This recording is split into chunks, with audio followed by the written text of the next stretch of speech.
Showbiz Entertainment. To be properly on ground with him before you even start talking of maybe 7 tenure in office. So we beg all of you, nobody should be afraid. Let us join us together with our government. And I sincerely believe that we will all smile at the end of the day. We will have said I invested, I also have the benefits of my investment. And just like she was saying, we have passed that stage of people coming to invest at home and somebody will just take all your things. We have passed that stage. Somebody might be building a house, you think you are sending money to your brother and your sister to build it. We have seen some people going mad or going crazy. Maybe when they come back home, they say that zero, nothing there. All the money you sent back home was used for nothing. That your person you entrusted with your confidence and faith. You use those things for your own personal enhancement. So I believe that we have passed that level in those things. So we're in a level now to see how whatever we put there, how we get the result. So nobody should be afraid. My dad don't be afraid. So come home, join us, we are there. So I think even on we left on Thursday. On Wednesday we had the security meeting, We have a new brigade command. Our government is a no-nonsense government. If you are ready to kill his own agenda, he will also ensure that you are kicked out. I don't know if you understand what I'm saying. Yes. So that's the kind of government we have. So that's why we had one ceremony one day. The former governor should always say, this government is an embodiment of humility. He said, but that humility is very deceptive. He said, because the man that can hire and fire without a response to anybody, then you need to be afraid of that some person. That's a person. So that is the situation. So I will encourage all of you not to be afraid. Join hands with our government, distributing tomorrow, and those things will get to that later. Thank you very much.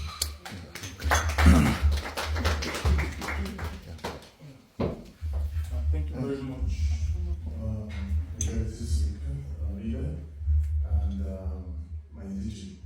Thank you for your very quaint presentation. And for me, I have 2 questions. But before I go into those questions, I would like to first establish a foundation so that we understand from the standpoint which I speak from. So, for starters, an alumni of University of Malaya, Wales, also an alumni of University of Wales, and also an alumni of Deakin University, Australia. So, I consider myself an outsider because I have always operated on a personal note, small scale, because I focus on startup. And that small scale or that small level always, make me engage the front door or the front office. So if I want to engage an agency, I go through the front door from the rep up to the manager or DG as the case may be. And so that's bottom up. However, in the past couple of years, presently, I have decided to, alternate that approach, whereby I go inwardly and, harness what the resources I feel I have at my disposal. So again, I'm also the newest member in the blog, and based on my outside approach, I only met the family very recently, as recent as last month. So I am indeed an outsider and the newest member of the blog. So my question here is, one, with your presentation and everything you shared with us and the achievements you've made over the years, Months, please. Yeah. 7 months. Over the month. Oh, that's impressive. Thank you very much. And then for the governor, 1 year. All right, awesome. So my question here is, how can we access those resources? Because personally for me, in my years of travel and engagement, I have met people from different walks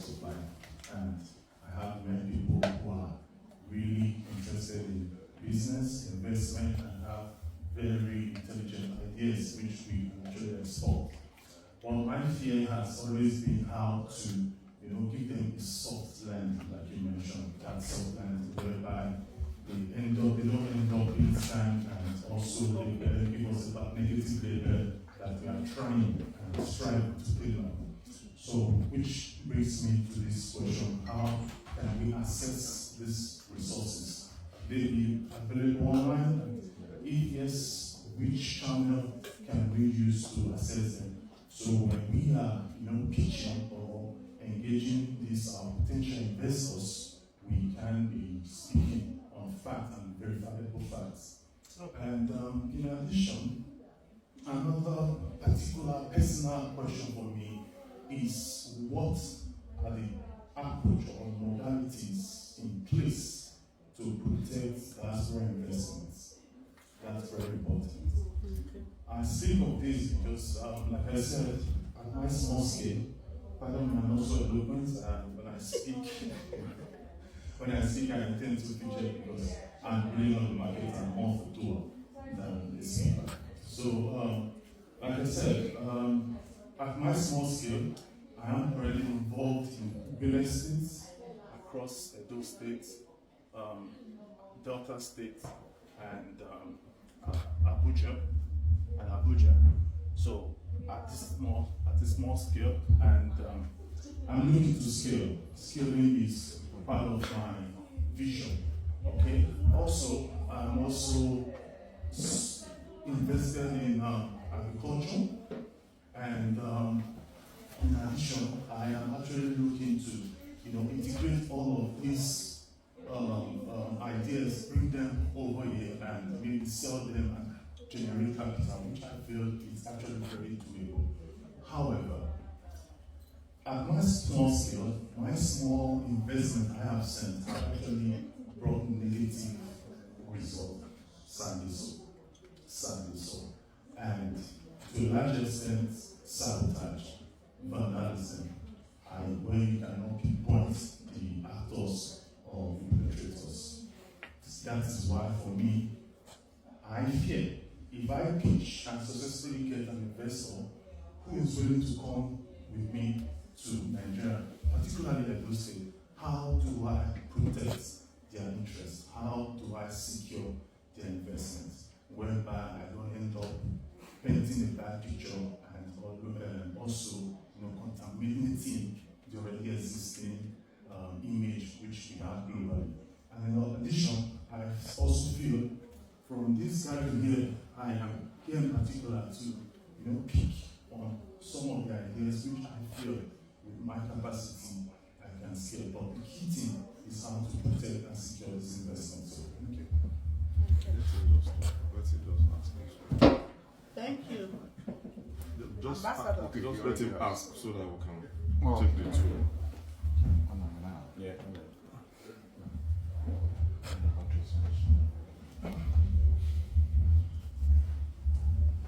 Good evening, ladies and gentlemen. Good evening. My name is Lawrence Osayende.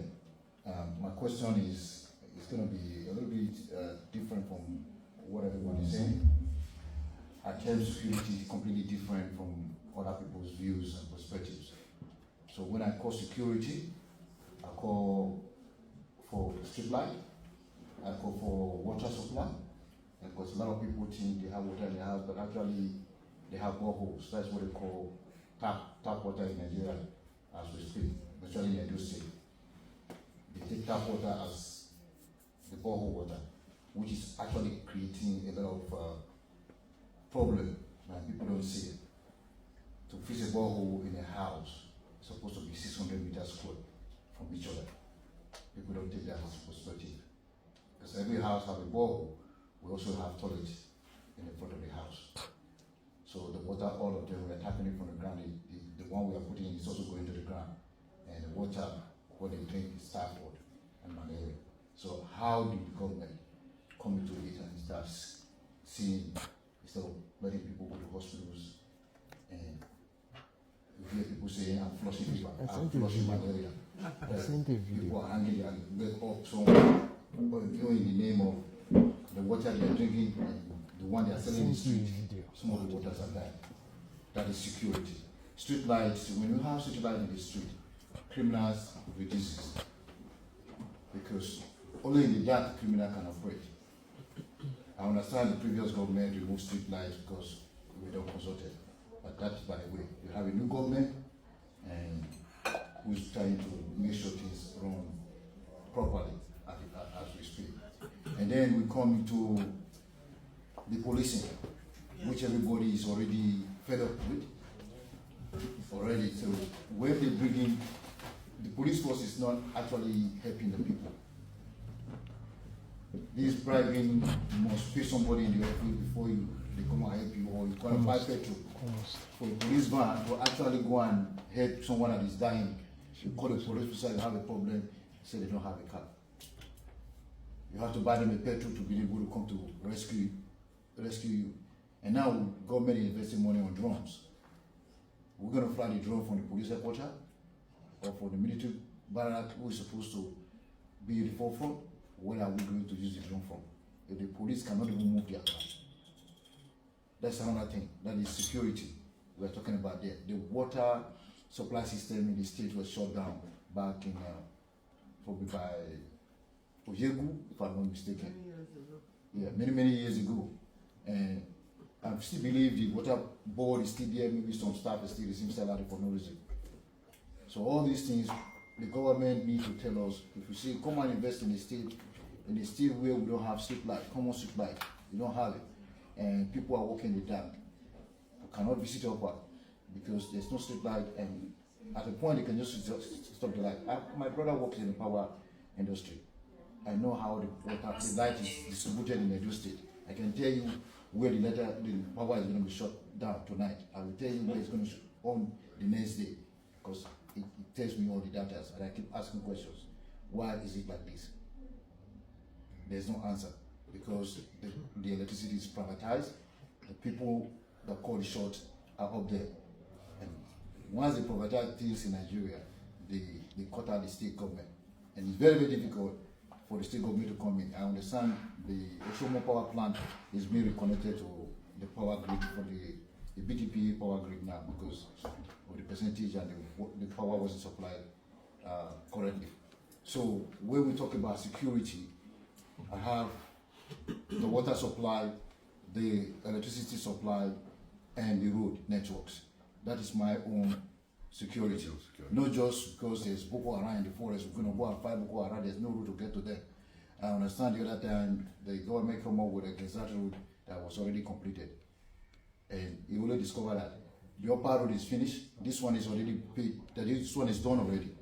And there's no route to go to the other one. And they say this one is already constructed. How do we get to the other one? It's a big trouble. So my question is 3 phrases. Yeah, well, electricity, that is the street light I'm talking about, criminals operate in the dark. If there's light, we're seeing each other. Before a criminal can operate, you know somebody gonna see him. This street is one of the best mapped out street in Nigeria. And we have a camera in most of those streets, criminal will reduce. So how do we tackle this criminal behavior, and why the Edo State has become a hub for refugees, the Hausa refugees? These are things we need to find out from the state government. Okay. Yeah, thank you. Thank you. I will start to answer some, then pass it to my senior colleague. Thank you. Thank you very much. I think I'll start answering from the side. You wanted to find out how to access the resources and make submissions and all of that. So if I interpret what you are